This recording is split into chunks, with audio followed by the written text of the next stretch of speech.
Hey guys, it's Melanie. Welcome back, or welcome if you are new. I hope you are having a fantastic day. In today's video, I want to share another in-depth perfume review, and the scent we're going to be discussing is Rouge Veil number 13 from the brand The Clone. Full disclosure here, The Clone did reach out to me and asked if I might be interested in reviewing a couple of their perfumes here on my channel. If you are not familiar with The Clone, they are a fragrance company that recreates or is inspired by a lot of the higher end fragrances that are already currently on the market. So in the case of the Rouge Veil number 13, this fragrance happens to be a dupe for the very famous Baccarat Rouge 540. This is a fragrance that I am very familiar with and am lucky enough to have the original of because a girlfriend gifted it to me several years ago. I only have the original in this very small travel size here. You can see that I don't have much left of it, but it is the original Baccarat Rouge 540. So I have worn this fragrance for several years, and I also own several other dupes of it. It is a fragrance that I really personally love. It's very musky. It's more of a skin-like fragrance.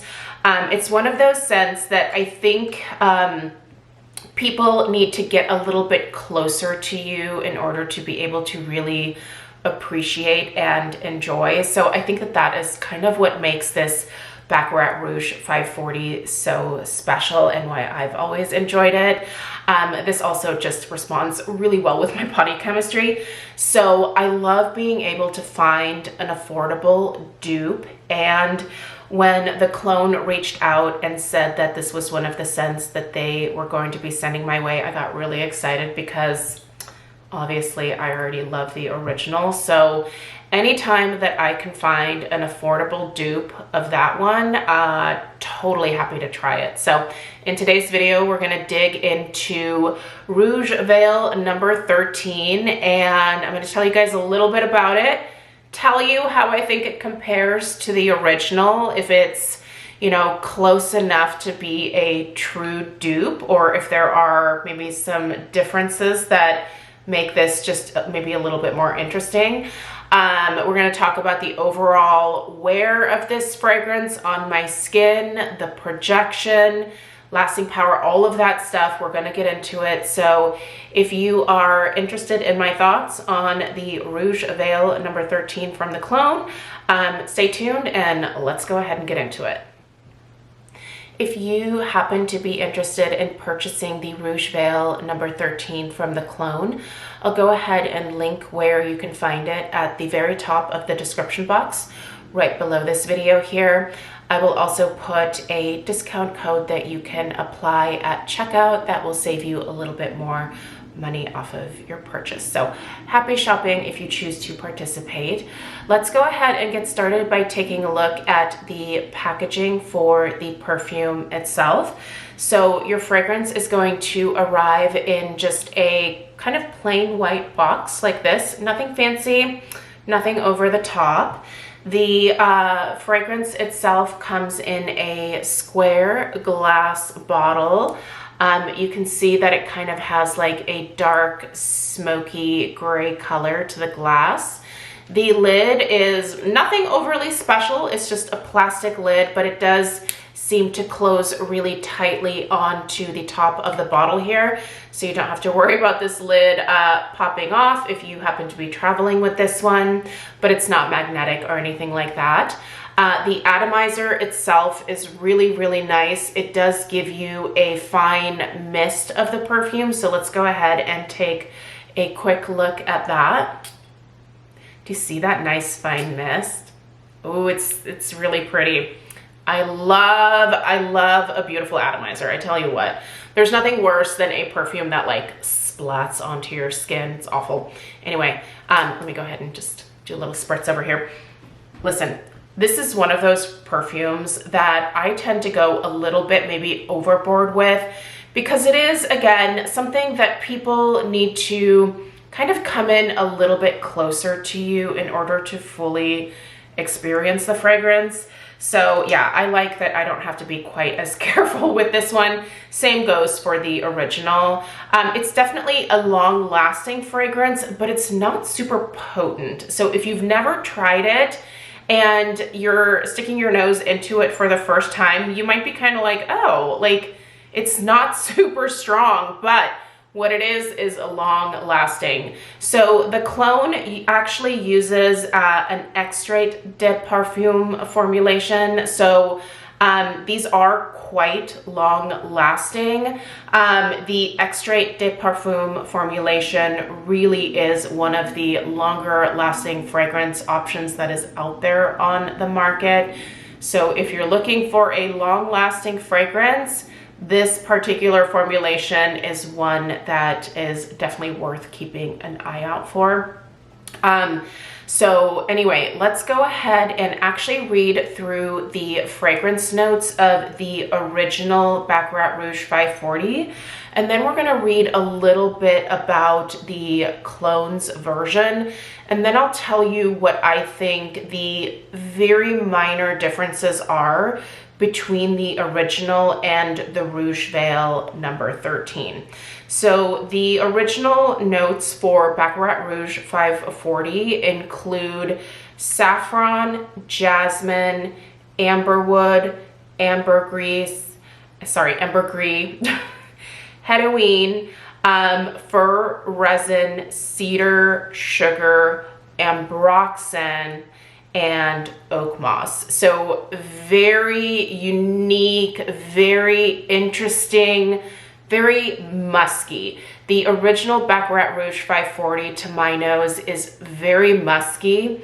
There's a little bit of sweetness to it, but not a lot. Like, you have the sugar at the base with the Baccarat Rouge 540, but I think it's probably the original is less sweet than I think a lot of the dupes that I have come across for this particular fragrance. So I think that that is kind of an interesting aspect to this one.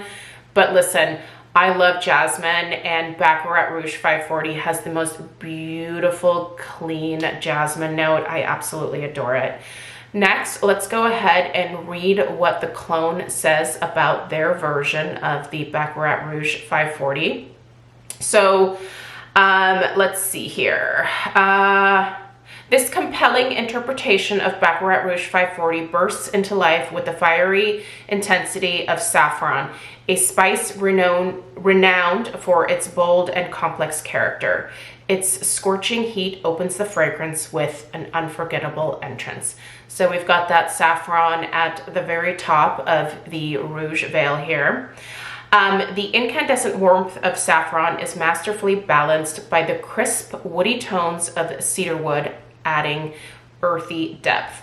This is intertwined with the rich, enveloping presence of amber, creating a sultry and inviting backdrop. The clone number 13 unfolds to reveal a captivating blend of warmth and spice, offering a unique texture that is both intriguing and irresistibly luxurious. So yeah, we've definitely, we don't have a lot of the same fragrance notes listed here that we have in the original, but we definitely have that mention of the saffron. We have the addition of the amber in here. It really doesn't give you a whole lot in terms of the top, middle, and base notes on the actual clone website. I do wish that they listed their top, middle, and base notes a little bit more clearly. But overall, the main point here is, does this version of Baccarat Rouge 540 mirror the original enough to be considered a very close dupe or alternative? And I do think that it is a very, very good alternative for the Baccarat Rouge 540. But, and here is where it differs a little bit, and I have mentioned that this is definitely something that I've noticed about all of the inspired versions of Baccarat Rouge 540 that I've tried, and that is that the clones version is a little bit sweeter. It's almost like they added a little bit more sugar to the formulation to amp up that sweetness to a more noticeable, but not at all overwhelming amount. I think that I personally prefer this slightly sweeter version of the Baccarat Rouge 540. I don't think that the original has enough sweetness to it. Listen, I love it, and I have obviously worn this, you know, original here a multitude of times, but I do like how this particular dupe has a little bit more of that sweetness, but it still maintains that same beautiful, slightly spicy saffron. I do smell that beautiful jasmine in the clone version as well. I smell that ambergris. I smell that ambroxan. It just has that same lovely musky vibe that the original has, but with just a little bit more sweetness to it. Oh man, this is good. And here's the thing, I can keep applying this and it's not ever going to smell overwhelming on my skin at all. And that is what I think makes this particular fragrance really different from a lot of other perfumes that I have in my collection. I have many perfumes that if I continue to spray them on my skin, they would get to a point where they were so overwhelming that they would choke me out. I have never felt that way about the original or any of the dupes that I've tried. It's a very unique type of fragrance where you can kind of almost over apply and not necessarily deal with a lot of the usual negative consequences of over applying your perfume, such as getting a massive migraine or offending everyone around you. There's my dog, sorry. She likes to come visit sometimes. Anyway, all right, so in terms of the overall strength or projection of this fragrance, it's not a super strong, like aggressive scent to begin with. So no, I don't think you are going to overwhelm people with this particular scent. I've always thought that Baccarat Rouge 540, the original, made a great office type fragrance because it really is kind of a universally liked fragrance. And like I said, it doesn't tend to bother a lot of people who are maybe a little bit more sensitive to fragrance. Those who are allergic to fragrance, period, obviously something like this is, you know, it's going to bother those people. But in terms of just being a nice, neutral, and honestly great unisex fragrance, I don't think you can go wrong with this one. It is fabulous. It's a little sweeter than the original, but I still think that it is definitely a wonderful unisex option. So nice and noticeable, but not overly potent or overwhelming. Here's what I really like about the clone version here, and that is the lasting power. It's not a super aggressive fragrance, like I said, but it lasts on my skin. It really does. I actually took this with me on vacation, and we were on a river, so it was actually quite humid and it was warm out while we were there as well. So during weather like that, I feel like my own personal body heat will usually kind of reactivate whatever fragrance I'm wearing. And this particular one, I could smell it all day long on my skin. And I think because it was so warm and humid out, this one just was super noticeable to me, probably for at least a solid 7 to 8 hours.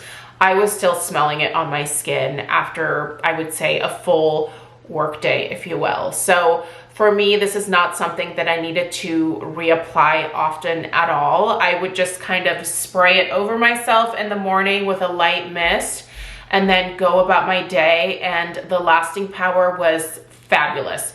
And you guys, for the price point, which is under $40, I think this is definitely worth checking out, especially if you don't want to blow the money on the real thing, which is quite expensive. Honestly, this small travel size here is many times more than what you would pay for this 1.7 ounce size from the clone. So if you're looking for a great alternative, I think this is one that is absolutely worth checking out. Let me know if you have any questions about this specific fragrance here. I do have one other fragrance that the clone sent my way, so I'll be reviewing that one probably next week. So if you are not already subscribed and you're interested in more in-depth perfume reviews or personal fragrance recommendations, make sure you hit that subscribe button before checking out of today's video. But I really appreciate you being here. Give this video a thumbs up, and I will see you in the next one. Take care. Toodaloo.